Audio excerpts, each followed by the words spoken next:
Okay, so now looking inside the computer.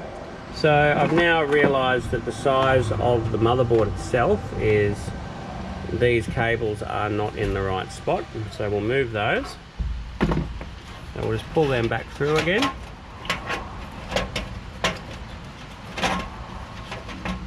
Because it does take a few different sizes of motherboard in this. You can have like a really tiny one, or you can have many different sizes. So our one's a little bit bigger.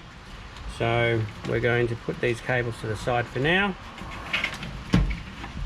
Now, these are the screws that, the mounting screws that will be in the case that the motherboard will screw into. So if you look at these, at the motherboard, you'll see these screw holes located all the way around, and they need to line up with this here. So the most important part for now, but, is to line up the back, the I/O, with the I/O plate at the back. So I need to put this in. We'll put it on an angle like this, and then make sure there's no cables in the way, and then just press it into the back plate so that you'll see that the Ethernet ports, audio ports and USB ports will slightly protrude through or nestle into the back of the I/O plate.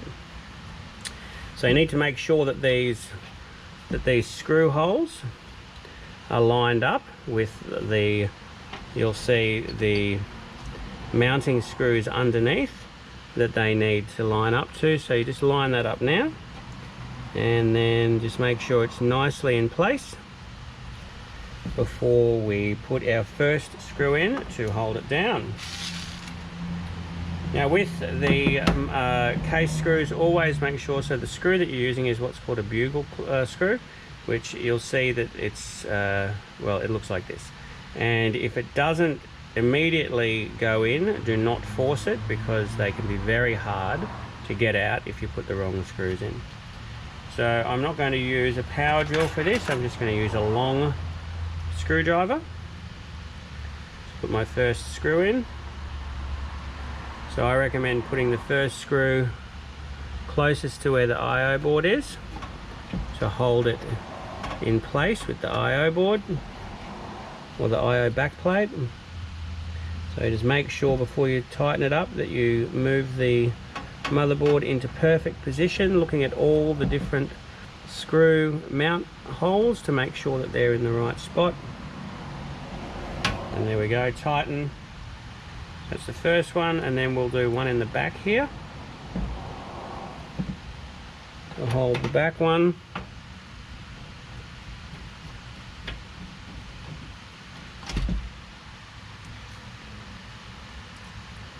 And then we need to do the other 8 or so screws now, until all the screws are in.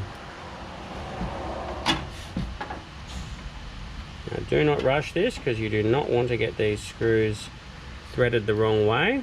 Let me get my big arm out of the way there. Because again, if you put these screws in the wrong way and they go in crooked or not flush into those mounting screws on the motherboard, they are very hard to get the screw out and very hard to get the mounting screw out. Kind of almost threads, and they are very annoying.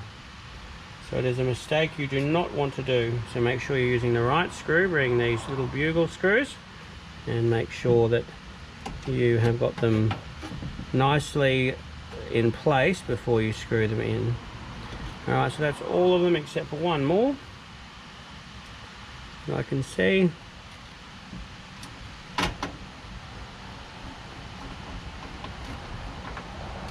And there we go, the motherboard is now in place.